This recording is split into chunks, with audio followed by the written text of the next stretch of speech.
women weren't in clinical research in the US until 1993. And then until 2016, we also only used male mice in research. The gold standard is to smell the swab and count shapes under the microscope. And it's 2025. Semen actually has more bacteria in it than it has sperm. Semen has a higher pH. And so you're basically increasing the pH of the vagina. What our lab does is metagenomic whole genome sequencing on the sample and prescribe custom compounded vaginal prescription suppositories with exactly the ingredients that are most likely to help that patient.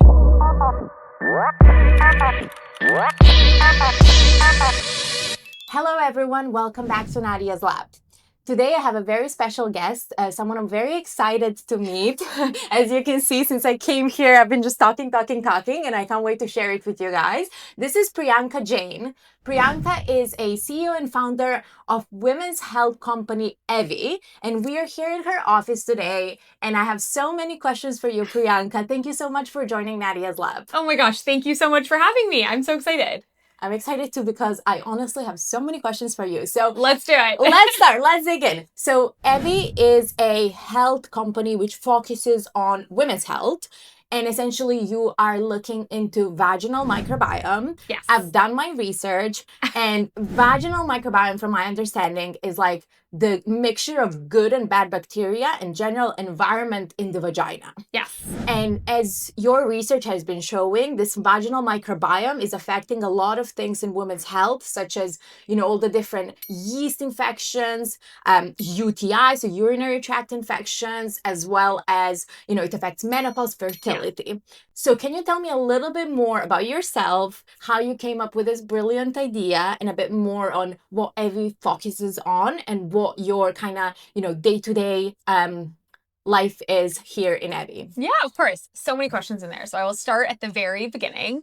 But I think very similar to you, I was a female patient who felt like I had one too many bad experiences in the healthcare system, and felt like no matter what doctors I went to, what specialists, what tests I had done, I was always told to drink more water or sleep more or have a less stressful job.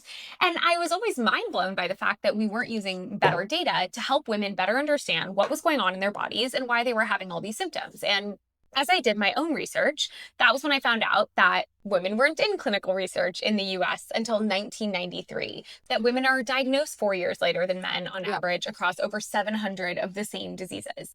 And my original thought was that there must be so many signals that are unique to the female body that are trying to tell us where things are going well and where things aren't going well. And we're just doing a terrible job measuring and tracking and leveraging those signals because we never studied women. And so all of the things that we choose to measure and track are based on what was predictive of health and disease in, middle-aged, mid-sized white men. Exactly. And, we made the ranges smaller. We thought we, had healthcare for women, and obviously that's not the case. And so our original hypothesis and idea was to focus on these overlooked female biomarkers that could help us improve outcomes in women's health. And obviously, as you alluded to, our first focus is on the vaginal microbiome. And there's really two reasons we chose to start there. Yeah. On one hand, as you just described, vaginal discomfort is a leading reason that women seek healthcare advice in the United States. And it's for things like bacterial vaginosis, which is the most common vaginal infection. It's yeast infections, urinary tract infections, you name it. And when we go to the doctor, we are more likely to be misdiagnosed than correctly diagnosed. And we are more likely not to get better than we are to get better. So you basically have this... Don't even go to the doctor. Well, okay, no, that's not what I'm saying. People should still go to the doctor. But it's just to say that, for such a prevalent and really, frustrating healthcare experience that we have, having a vaginal infection sucks. Yeah. The doctors don't have the tools, right? The tools that they've been given. Literally the gold standard is to smell the swab and count shapes under the microscope. And it's 2025. Like, we have way better technology than that. But honestly, it costs time and money and things to get that technology to this problem. Yeah. And that just hasn't, frankly, been a priority of the healthcare system to date. So that was one reason where there was this huge need that patients and providers both have as it relates to this very prevalent set of issues around vaginal health. Yeah.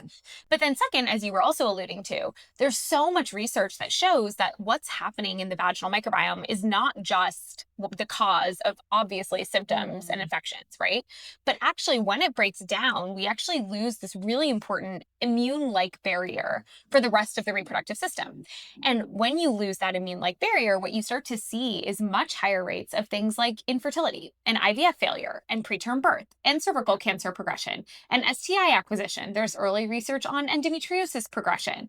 And the idea is basically that when you have these disruptive kind of pathogenic bacteria in the vagina, they're causing inflammation and infection of the entire reproductive tract, which is then it's interacting with the host. There's higher levels of inflammation and infection throughout the reproductive tract. And that's the hypothesis for why you then see all of these downstream implications. And I just couldn't believe that for the number one reason that women are going to the doctor and for something that was so clearly impacting so many of our other health outcomes, no one was using any of this data to improve women's health. So that's where we chose to start. But also like having any kind of like even bacterial vaginosis, which everyone's like, oh, it's simple. It can affect your mental health. Like women are less likely to go out or, have sexual intercourse with their partner because it can really affect you. We always say vaginal health is mental health. It is. So many ways. Absolutely. Yeah. And you mentioned that women were not involved in clinical trials until 1993, which is absolutely shocking. And why do you think it took so long for women to be even required in clinical trials? Totally. So actually between, I think it was 1977, when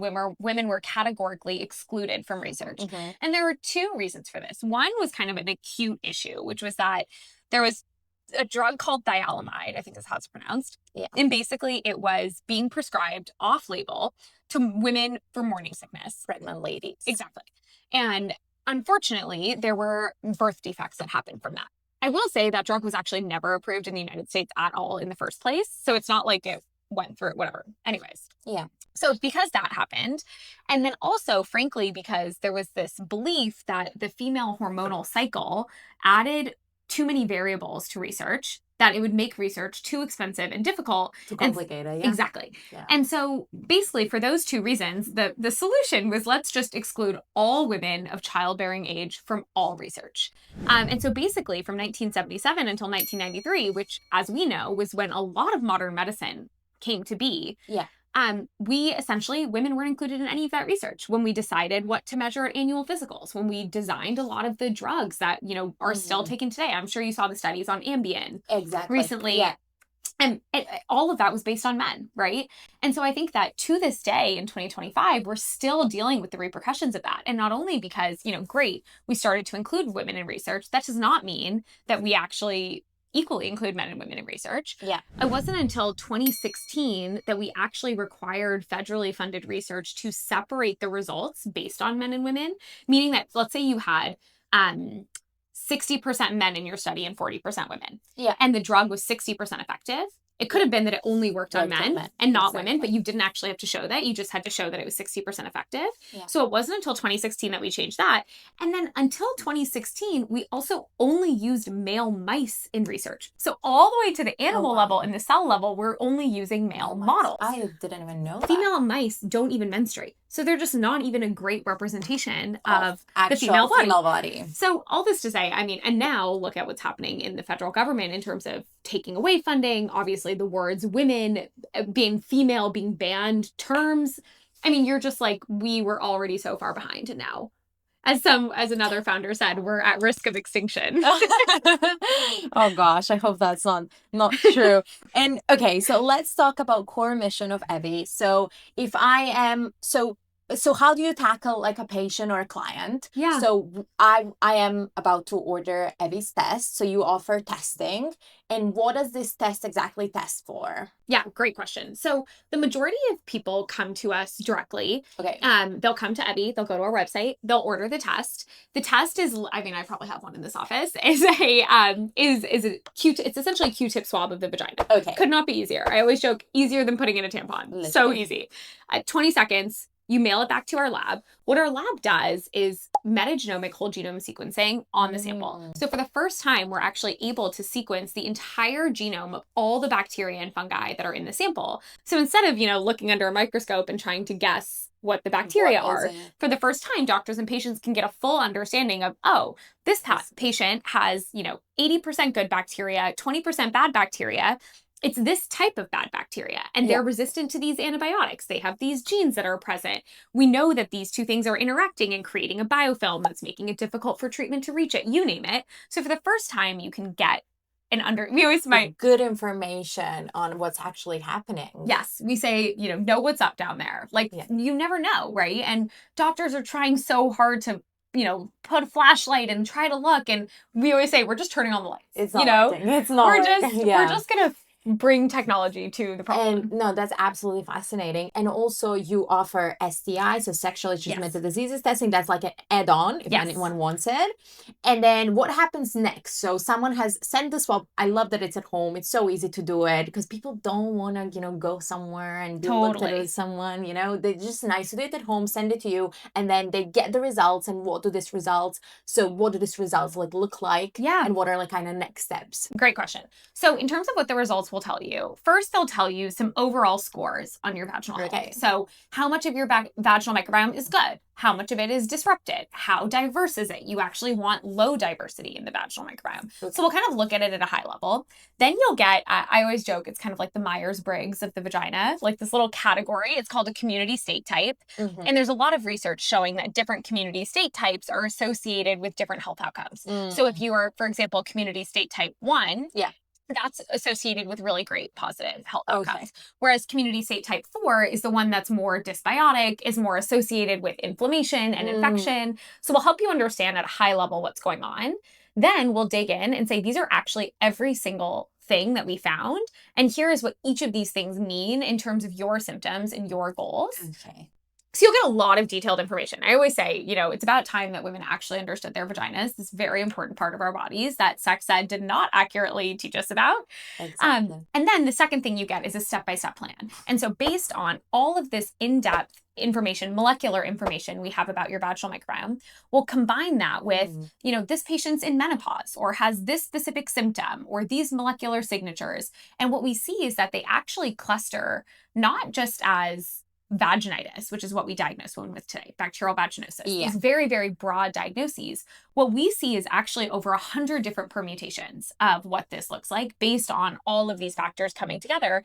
And then what we'll do is we'll predict the right treatments and ingredients to help that specific patient get better. And so that patient will be able to either take that list to their own doctor if they have one, which is amazing. And we can help their doctor help the patient.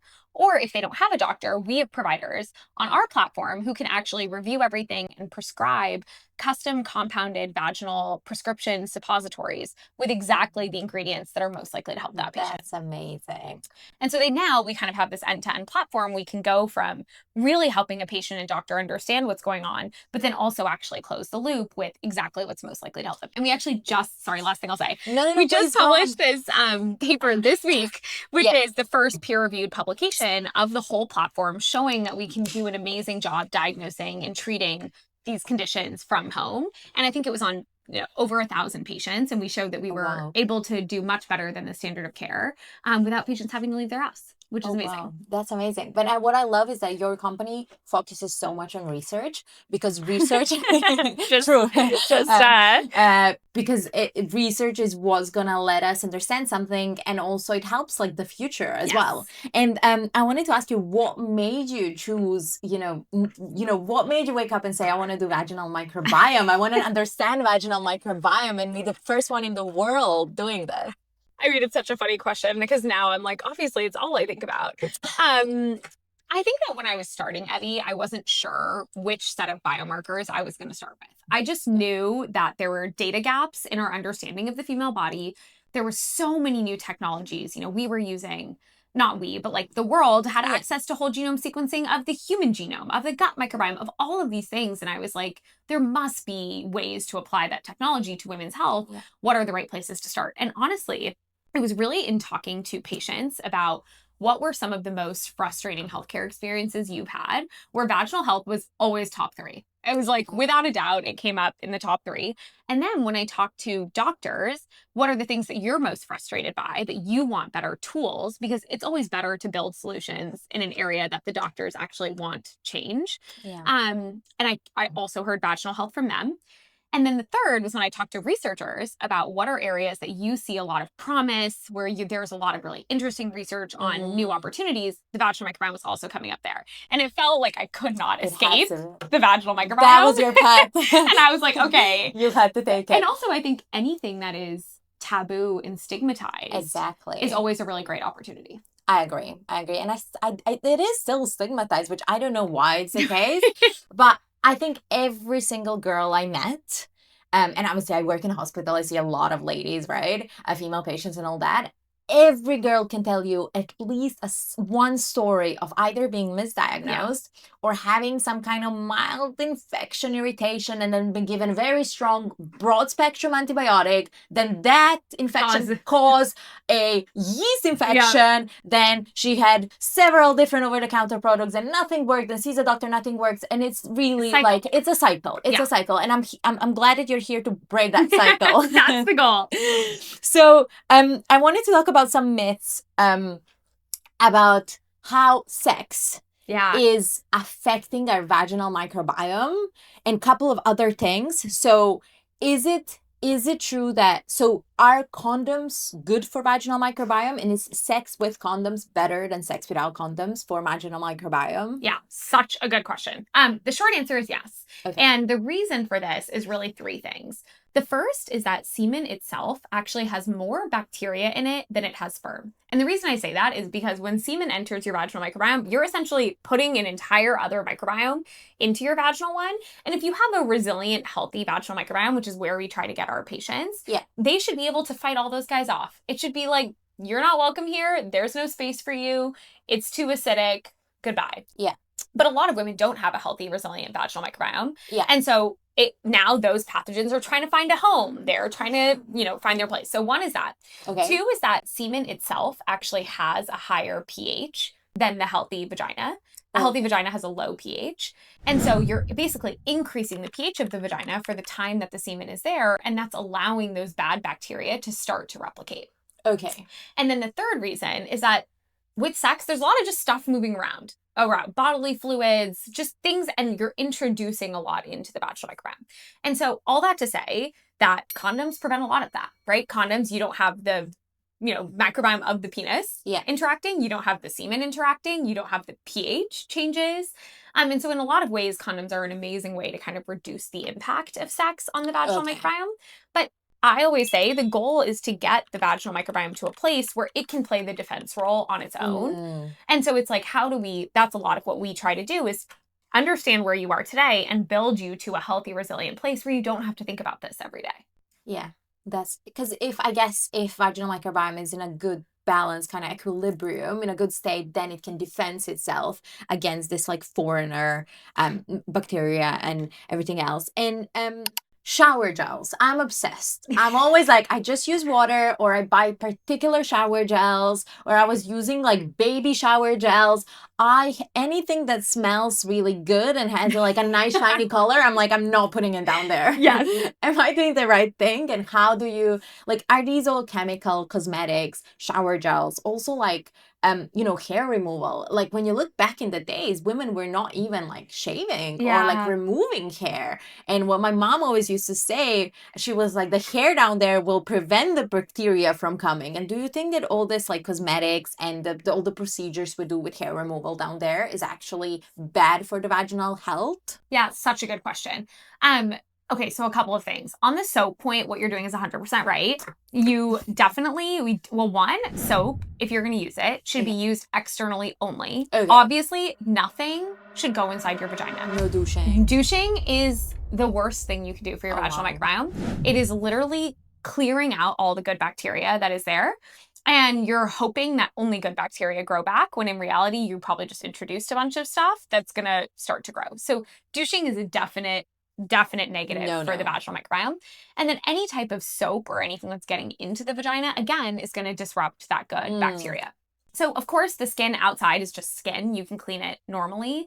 But I think a lot of women have really sensitive vulvas. And I think it's sometimes difficult to distinguish between the internal symptoms of the vaginal microbiome and the external vulvar skin conditions. And so a lot of women have contact dermatitis where they can get really irritated down there because that skin is just delicate, right? Yeah. And so in a lot of ways, it's just like, how do you deal with delicate skin, right? You wouldn't put that on your face, so don't put it down there. But then also making sure it doesn't get into the vagina. And I think it's the same thing with douches, with wipes, any of those things. It's like, I think in some ways I understand why women want to use those products. And so it's just making sure that you're not hurting your health. Absolutely. And does this you meant so unpleasant smell down there? Yeah. Does that immediately means you have some kind of infection or infestation, or can it be normal sometimes? Yeah. Well, I think one, what is the definition of a normal smell? I think part of this is that one, your vagina is a body part. It is not a flower, right? When you smell your elbow, you don't expect it to smell like a flower, right? So I think part of it is that it should smell like a body part. Exactly. It should not smell like a flower. But if you have, typically it's described as a fishy odor or something like that. That is a very canonical symptom of bacterial vaginosis. Okay. And so I would say it's more like if it feels like there was a big change in the smell that is not normal with your menstrual cycle, you are the expert on your own body. There's probably something wrong. But it's not that if it smells like anything, that's an issue, if that makes sense. Okay, fine. So it's normal as long as it's not too fishy and strong. Yeah, as long as it's not a big change where you're like, I'm noticing something's off, which we if women you feel can like something's notice. off, you know. Something's probably off. Something's off because you understand your body. So other thing that I want to, maybe this is a stupid question about underwear. Like I personally always sleep, whatever I wear during the day, when I come back home, I put a cotton, like comfy underwear. Do you think that, wearing synthetic tongue and sleeping in that, can that be bad? Just a great question. I mean, my answer to most things on vaginal health is that nobody's really researched anything. I think we now have the world's largest data set ever on the vaginal microbiome, and we are trying to do some of this research. I think if you were to, think through it with common sense, I think one, if you're putting something kind of near your butt and then also near your vagina, you might be moving bacteria around in a way that you don't really want. Yeah. And there has been some research showing that the cotton underwear actually does improve outcomes in terms of breathability and not something literally being up in there. Yeah. Cool. So I'll keep doing that. I feel like good job. So are there any supplements or foods which you think are particularly good for vaginal health? Yeah, great question. So there's some important things to know. I think one, there's a lot of products that are sold to women for vaginal health that actually have nothing to do with vaginal health. We actually just launched a probiotic because we could not find anything that we could, in good faith, recommend to our patients. And there are a lot of reasons for this. I think one, a lot of times we treat the female body in isolation.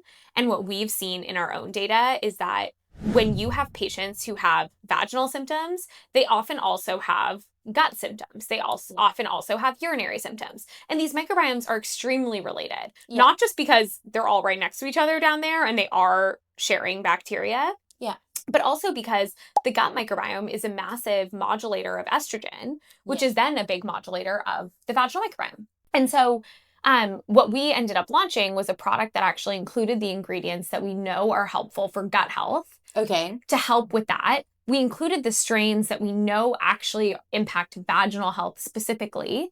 And we included the strains that we know reduce the chances of UTIs. And so essentially all together, we were like, okay, let's address all these things with one product so that women don't have to take 3 separate products that are targeting all these different things. But in general, I think that unfortunately, most things aren't actually studied on women. And most products that we looked at, we couldn't find actual human research showing that those specific strains improved outcomes in women. Okay, and you mentioned your probiotics is available on your website, right? Would you recommend someone first doing Evvy's vaginal microbiome test and then taking probiotics, or can anyone, even without any, symptoms, as a preventative measure, as wanting to feel better, take the probiotics regardless? The probiotics are not designed to be a treatment. Okay. They are very much designed to be a maintenance kind of we always say they're a great entry point into Evvy, and then they're also a great maintenance point once you're in a healthy place. But I say that because if we find a true problem in your Evvy results, we're not going to treat that with an oral probiotic, right? We're going to treat that with vaginal suppositories with exactly the right antibiotics, antifungals, vaginal probiotic supplements, but all directly to the vagina. And so we're not treating the oral probiotic that we launched as a treatment for vaginal health, but more as a way to support your microbiomes to help you. And so it's a great product for somebody who wants to stay on top of their gut, vaginal, and urinary health, or somebody who is trying to get out of this cycle of infection. Absolutely. So we are approaching almost the end, but I have an important question to ask you. Oh gosh. About infertility rates that have been rising, and I'm really much like looking into this. And do you think, so we said, okay, this is me making some connections, and you might think if it's very stupid or not. So we mentioned that, sex can interfere with vaginal microbiome and introduce bacteria and all of that. Women, like nowadays, not women, I'm not judging anyone, I'm not blaming anyone, but we are kind of what's happening in the world, especially in bigger cities. There's a lot of non-monogamous relationships, and both women and men having more and more sexual partners than maybe, long time ago. Like previously they would find a partner, get married, have children. Whereas now that might be, having more sexual partners. Do you think that this possibly having more sexual partners, having this bacterial infestations, which are very quite common, and disturbing the vaginal microbiome could be negatively impacting the fertility and maybe a small contributing factors or a big contributing factor to rising infertility rates? Wow, what a big question. So I think it's a really interesting hypothesis. And I think there is research to support some of what you're saying, which is that women who have multiple sexual partners are at much, much higher risk for bacterial vaginosis and dysbiosis of the vaginal microbiome. So you're 100% correct that multiple partners is associated with worse vaginal microbiome outcomes. Okay. That being said, nobody's drawn the line. And then obviously, we know that negative vaginal microbiome is also associated then with difficulty getting pregnant, reduced IVF success rates, you name it. So if you draw that line all the way through, you could see how this is related to this and this is related to that. But nobody has said having multiple partners does this. And so I think it's a really interesting hypothesis. I mean, you probably know as well as I do, there are so many factors that I think are contributing to the rise of infertility. But what I think is so exciting about the vaginal microbiome is, one, it's so accessible to find out what's going on. It's not a $10,000 test that you have to wait in line to get access to. And we know how to fix it. You know what I mean? We do this all day, every day for tens of thousands of patients. And so I think in many ways, it's a way to feel in control of something that feels so out of control, where it's absolutely not the cause of all infertility. It's not going to solve everything. No. But it's a piece of the puzzle that you can control and you can solve. And I think that's very empowering. And your test is about $100? $100 to $150. $150, which is pretty much, nothing compared to how much you spend on creams over the counter and all the antibiotics, which will not do anything in most of the cases except cause harm. So we are coming to an end. And Priyanka, this was so insightful and so interesting for me and for all the listeners, I'm sure. Any final thoughts, any final advice, or something that really excites you in vaginal health and future? And do you think we're becoming a little bit better when it comes to, research and understanding women's health, or you think it's still a big work in progress? It's definitely still a big work in progress, but I think that is also related to where I feel hope, which is very, very much from the patients. I think what we've seen, we serve over 70,000 patients today. And what I can tell you is that because patients are choosing to be educated, they are choosing to learn more about their bodies, they are opting into research. Like at Evvy, I think 98% of our patients opt into research, and they're helping close the gap. So when you look at the federal government, when you look at the biases in the system and medical school and doctors, it can feel so impossible to solve. But then it's amazing to be like, actually, when you just give the power to the patients, they can choose to solve the problem, right? Now we have the world's largest data set. Now we can publish, I can answer the questions you have because we can just look at the data.